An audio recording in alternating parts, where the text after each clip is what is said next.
আমার এই পার্বত্য চট্টগ্রামে আমরা যারা বিএনপি করি, আমরা যারা জামাত করি, আমরা যারা ইউপিডিএফ করি, আমরা যারা জেএসএস করি, আমরা যারা পার্বত্য নাগরিক পরিষদ করি, আমরা প্রত্যেকে এই বিভাজন থেকে বের হয়ে আসার জন্য আমরা কেউই কাজ করিনি বন্ধুগণ। আমাদেরকে কাজ করতে হবে।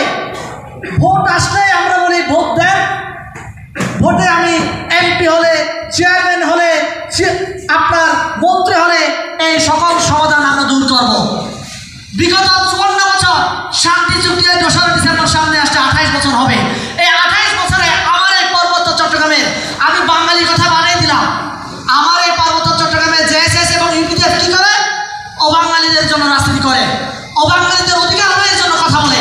আমার কথা হচ্ছে এই ইউপিডিএফ এবং জেএসএস আমার অবাঙালি ভাইদের জন্য কি দিয়েছে? দিয়েছে একটাই, অস্ত্রের ঝনঝনানিতে আমরা চলাফেরা করতে পারি না, আমরা ভয়ে